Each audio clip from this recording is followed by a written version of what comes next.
বারাকাতুহু। মুফতি সাহেব ভালো আছেন? আলহামদুলিল্লাহ ভালো আছি। কে বলছিলেন? আচ্ছা, আমি কোথা থেকে সিলেটের, বলছিলেন? আমি লন্ডন থেকে আপনাকে মেসেজ দিছি। আমি আব্দুল করিম, আমি সিলেটের মানুষ। জি আচ্ছা, আমার প্রথম যে মাসালাটা নিয়ে আমি খুব ইয়েতে আছি, আমি দেশে ছিলাম। আমি হয়তো আপনি চিনতে পারবেন, আমাদের লন্ডনের সবচেয়ে বড় মুহাক্কিক মুফতি যিনি আব্দুল হান্নান সাহেব, হয়তো নাম শুনেছেন।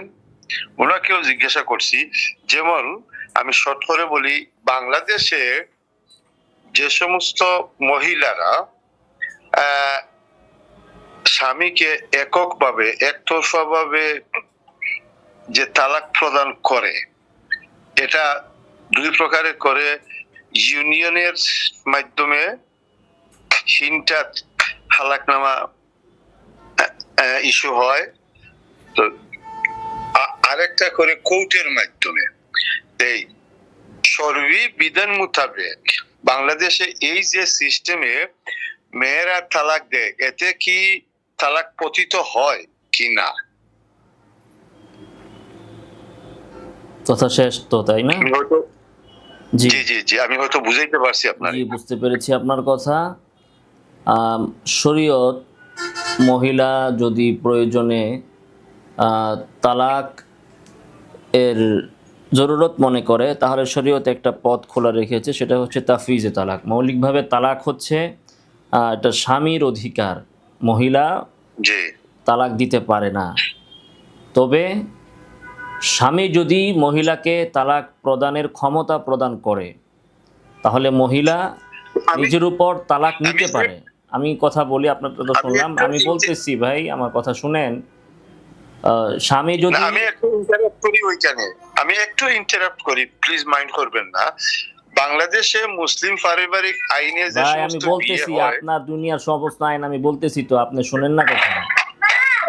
আচ্ছা বলেন। হ্যাঁ, তো স্বামী যদি নারীকে নিজের উপর তালাক নেওয়ার অধিকার দেয়, তাহলে যদি শর্ত সাপেক্ষে দেয়, তাহলে সেই শর্তে, অথবা শর্ত সাপেক্ষে না দিলে, অর্থাৎ যে কন্ডিশনে দিবে সেই কন্ডিশন মোতাবেক স্ত্রী নিজের উপর তালাক গ্রহণ করতে পারে। তবে স্ত্রী স্বামীকে তালাক দিতে পারে না, কারণ তালাকের ক্ষেত্রটা হচ্ছে নারী। মহিলা স্বামীকে তালাক দিতে পারে না, তবে স্বামীর দেওয়া ক্ষমতা বলে সে নিজের উপর তালাক গ্রহণ করে বিবাহ বন্ধন বিচ্ছিন্ন করতে পারে। সেই মোতাবেক স্ত্রী যদি স্বামীর পক্ষ থেকে দেওয়া ক্ষমতা বলে নিজের উপর তালাক গ্রহণ করে, তাহলে তালাক হয়ে যাবে। এখন এইটা কোর্টে যদি সে আইনগতভাবে যায়, তাইলেও হবে, না গেলেও হবে। তারপরে কি বলে, ইউনিয়ন পরিষদের মাধ্যমে যদি করে তাইলেও হবে, সেইভাবে না করলেও হবে। মোট কথা হচ্ছে সরেই তালাক হবে যখন সে নিজের উপর তালাক নিয়ে নিবে। ইউনিয়ন পরিষদে গেল কি না গেল, বা গিয়ে কি করলো, কতদিন লাগলো, 90 দিন 90 দিন, এগুলো শরীয়তের বাধ্যবাধকতা না। এগুলো হচ্ছে দেশের আইন বা ব্রিটিশদের করা আইনের কিছু আছে ইসলামের সাথে সাংঘর্ষিক, কিছু আছে ইসলামের সাথে কিছু মিল আছে, কিছু মিল নাই, এরকম আর কি। আশা করি আপনি উত্তর বুঝতে আচ্ছা, পেরেছেন। আমি একটু বলতে পারি?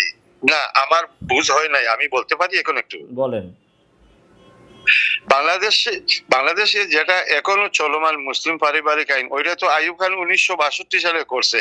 তখন পূর্ব পাকিস্তান, পশ্চিম পাকিস্তানের সমস্ত ওলামাই এটার বিরোধিতা করছে, কিন্তু এটা তো সে কার্যকরী করে নিছে। এখন যেটা হচ্ছে খোলা তালাক, স্বামী কর্তৃক স্ত্রীকে তালাক প্রদান করার অধিকার দেওয়া হইল, সেই ক্ষেত্রে তালাকনামা যেটা বাংলাদেশে যে কাবিননামা হয়, ওইখানে 2 নম্বর খ কলামের লেখা থাকে। এখন যদি ওইখানে স্বামী সিগনেচার করে, আমার বুঝ মতো কয়জন স্বামী ওইগুলা বুঝে শুনে দস্তখত করে, সাইন করে? এখন প্রশ্ন রইল, বাংলাদেশে মেয়েরা নিজেকে তালাক দিবে, খোলা তালাকটা তো সে তার উপরে দিবে, কিন্তু সেইটা তো হচ্ছে না। সেইটা বাংলাদেশে প্রচলিত যেভাবে তালাক হওয়ার মেয়েরা করতেছে, তারা কোর্টে গিয়ে করতেছে, সে তার উপরে দিচ্ছে না, তো তো সেই ক্ষেত্রে প্রশ্ন আমার এইটাই, যে এই পদ্ধতিতে যেটা বাংলাদেশে চলমান, বেশিরভাগ মহিলারা স্বামীর থেকে পৃথক হয় নিজে কোর্টে গিয়ে অথবা ইউনিয়ন পরিষদের মাধ্যমে। তা আমি লুটনের মুফতি হ্যাঁ, আপনার কথা আব্দুল বুঝতে হান্নান সাহেব, পেরেছি। বাস আপনার প্রশ্নের উত্তর আমি দিয়েছি। সেটা হচ্ছে নারী নিজের উপর তালাক নিতে পারে, স্বামীকে সে তালাক দিতে পারে না।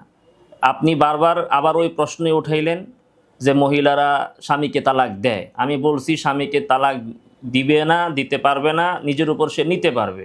এইভাবে যদি নেয় তাহলে সরিয়েই তালাক হবে, না নিলে তালাক হবে না। আপনি বলতেছেন মহিলারা এইভাবে দেয় না। যদি না দেয় তাহলে হবে না, যদি দেয় তাহলে হবে। আপনি যেটা বলছেন Okay. বাস্তবিক না। অনেক মহিলারা, বিশেষ করে যদি বিজ্ঞ আইনজীবীর মাধ্যমে এটা করা হয়, তারা এখানে লেখে যে মহিলা নিজের উপর তালাক নিয়েছে। ঠিক আছে? আর এটা তালাকটা খোলা হওয়া জরুরি না। আপনি যে বলছেন খোলা তালাক, না, তাফিজে তালাক খোলা ছাড়াও হতে পারে, খোলাও হতে পারে, খোলা শব্দেও হতে পারে, খোলা শব্দ ছাড়াও হতে পারে। আশা করি আপনাকে আমি বোঝাতে পেরেছি।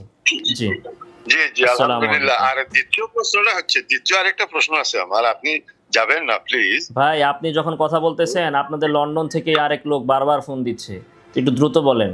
আচ্ছা, আমার আরেকটা প্রশ্ন, আমি হানফির মুখল্লিদ, বাট এই দেশে বিভিন্ন আহ, আহ, অনুসারীরা আছে।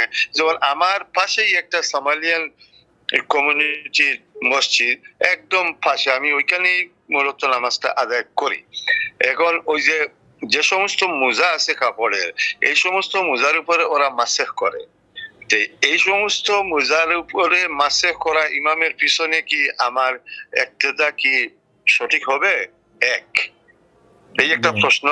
দ্বিতীয় প্রশ্ন হচ্ছে, আমি কিছুদিন আগে আমি একটা রিসালাতে পড়েছি যে হযরত ওমর ইবনুল খাত্তাব রাদিয়াল্লাহু তাআলা আনহু উইতির নামাজের রুকুর পরে, রুকু থেকে উঠে উনি দোয়া কুনুত পাঠ করতেন। আমি ওইটা পড়ার পরে আমি এখন এইভাবেই আমলটা করি। তা আমার এটা কি সঠিক হচ্ছে কিনা? জি, এই দুটো প্রশ্ন। প্রথমত কথা হচ্ছে, আপনি যে মোজার কথা বলেছেন, এটা ওনারা কোন ধরনের মোজার উপর মাসে করতেছে, ওখানে মোজা মাসের শর্ত পাওয়া যাচ্ছে কিনা, সেটা এখানে দেখার বিষয়। 2 নম্বর যে কথাটা বলেছেন সেটা হচ্ছে যে আপনি একটা রিসালাতে পড়েছেন বেতের নামাজের একাধিক পদ্ধতি আছে। আপনি যে মাযহাবের অনুসরণ করেন, আপনাকে সেই মাযহাবের ভিতরে থেকে আমল করাটাই উচিত, সমীচীন। আজকে আপনি এক রিসালা পড়ছেন, একরকম আমল করতেছেন, কালকে আরেক রিসালা পাবেন, তখন আবার আরেক দিকে দৌড় দিবেন। এটা না করে এক জায়গায় থাকাই ভালো। সব আমলই সঠিক আছে, ইমামদের ইখতিলাফ আছে, আপনি যার মাযহাবে আছেন তার অনুযায়ী আপনি আমল করবেন, এটা আপনার জন্য ভালো হবে। আশা করি আপনার উত্তর দিতে পেরেছি ভাই। রাখি। আসসালামু আলাইকুম ওয়া রাহমাতুল্লাহি ওয়া বারাকাতুহু। ছোট্ট একটা প্রশ্ন ভাই, রয়েছে, এত ছোট্ট। প্রশ্ন তো ভাই আপনার দেশে এলাকায় বহু ভাই, আলেম ওলামা আছে, তাদেরকে জিজ্ঞেস করে নেন। না না, এইখানের আলেম উলামাদের সাথে আমার বিস্তর আলোচনা হয়েছে। একটা প্রশ্ন, যেমন জোহর আসর, বিশেষ করে এই দুই নামাজে ইমামের পিছনে যদি আমি সূরা ফাতিহা পাঠ করি, তো এটা কি সঠিক হবে? বললাম তো, আপনি যে মাযহাবে থাকেন সেই মাযহাব মোতাবেক আপনি আমল করেন। ঠিক আছে? ওকে, থ্যাংক ইউ। জি, আসসালামু আলাইকুম। আলাইকুম।